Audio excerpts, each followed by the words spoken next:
Hello everyone, welcome back to my channel. After a short hiatus of having gone through a very tiring but promising and enriching conference, I am back on my channel to provide you with your daily dose of information, insight, and first-hand knowledge into the world of academia, which I promise to make easy for you.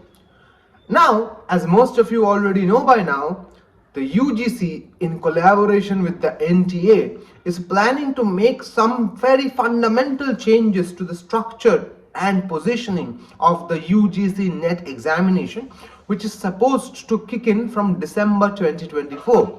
What are those changes? UGC has not told us very directly yet, but it has given us certain hints along the way for the past 2 to 2.5 months, and many of us were conjecturing that these changes would be implemented from June 2024, but we are already in the middle of February 2024, and I don't think that these changes can be implemented before June 2024, because you have to give the candidates at least a 6-month window to prepare for these changes. So today's video is about all the possible things that could happen when these changes are implemented. So let's get started.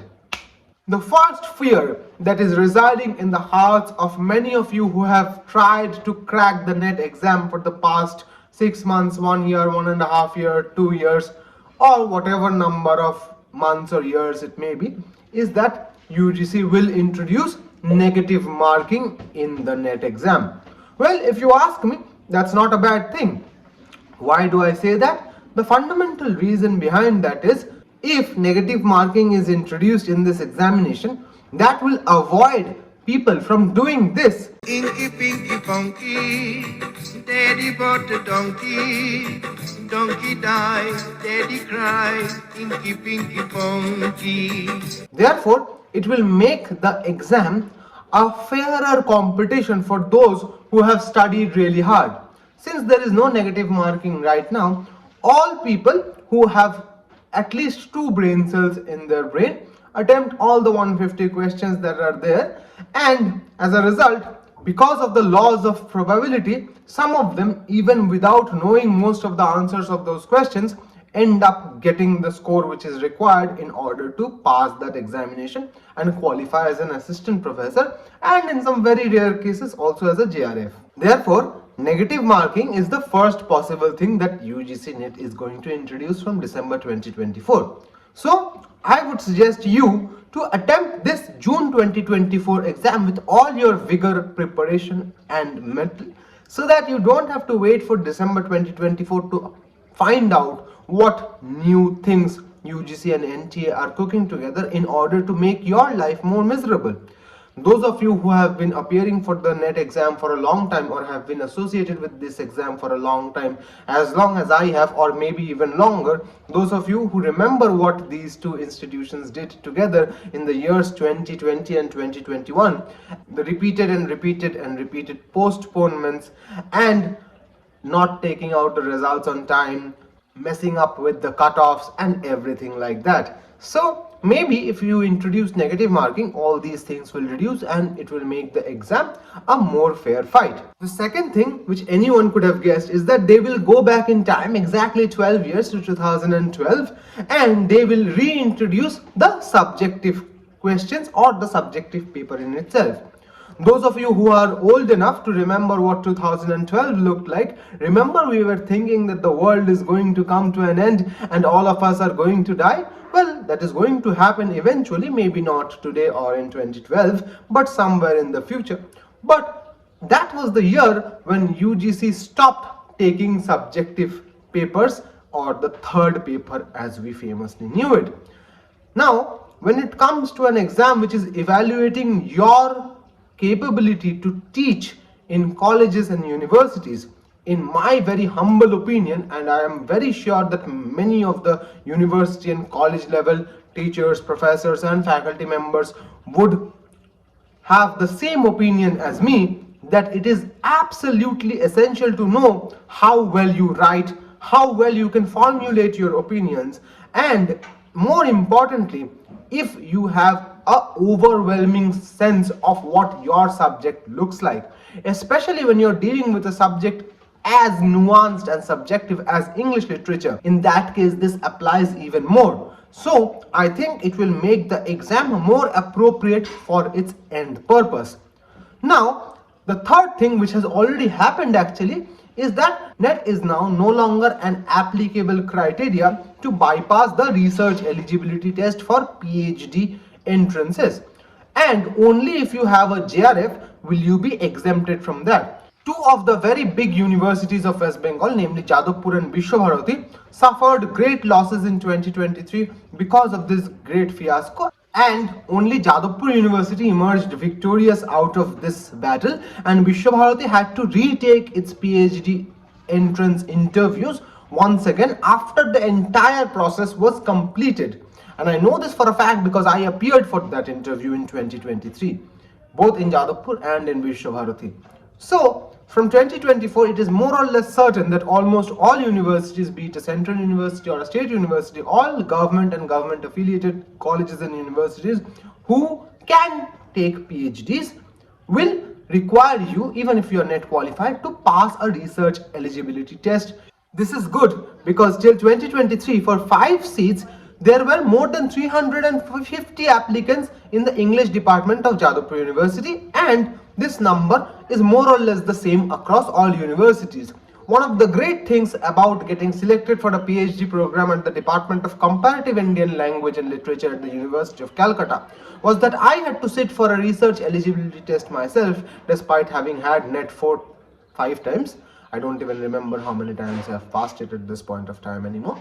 But anyway, despite having NET 5 times, I had to appear for the research eligibility test, and only after I passed that exam, along with some 5 or 6 other people and 4 or 5 other people who had NET and JRF in CL, I was able to appear for the interview and finally secure a seat for my PhD course.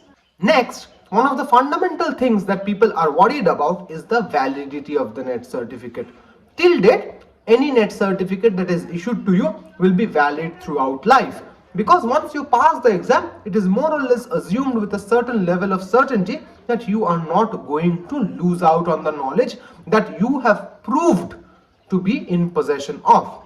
Just like Mr. Darcy, who was in possession of a great fortune, he must be in want of a wife.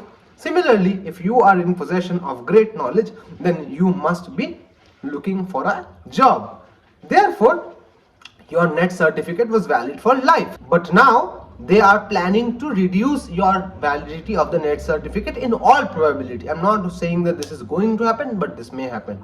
Just like the GATE certificate, which is valid for 2 years, your NET certificate will also be valid for 5 to 10 years after you pass the exam. Now, since NET does not have an age limit for you to appear for that exam, therefore you can appear for it as long as you want. And I think this will come with a prerequisite that once you get a job as an assistant professor or any teaching position in any college and university, then that validity will extend and keep on extending depending on your qualification. Another thing which can happen is that this NET exam can be integrated with the GATE exam, which is now applicable for PhDs in IITs and many other institutes. Many premier institutes are now accepting your GATE score and rank instead of NET, that is up until 2023, in order for you to be able to bypass the RET exam.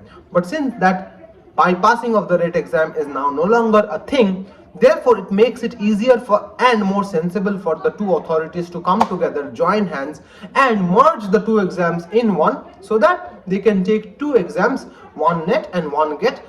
But both of them will be both NET and GATE exams happening in June and December every year. And finally, the major change which can come is the increased cutoff and decreased number of people who will pass the exam.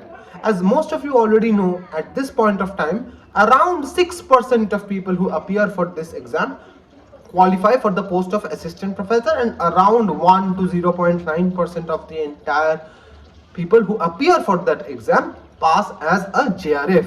Now, if you ask me, this number is going to decrease from December 2024. The fundamental reason behind this being that there are not as many posts of assistant professor or guest lecturer or adjunct faculty or ad hoc teachers in India which can be fulfilled by these people who are passing NET every year.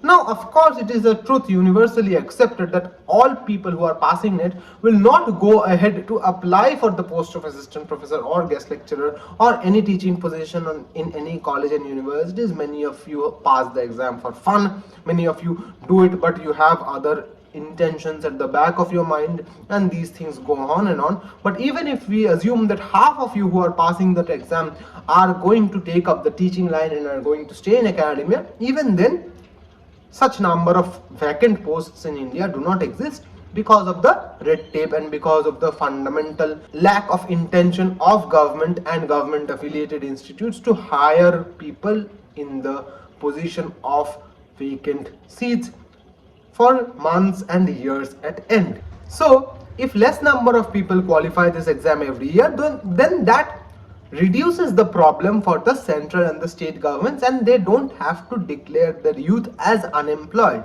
And as all of you know, the Lok Sabha 2024 elections are just around the corner. Many dates have already been declared, and there is a high chance that this vote is going to be conducted in the month of April and May, and the June NET exam is just 1 month ahead of it. So I don't think anything is going to happen for the June 2024 NET, and this is the primary reason why I don't think that it is going to happen.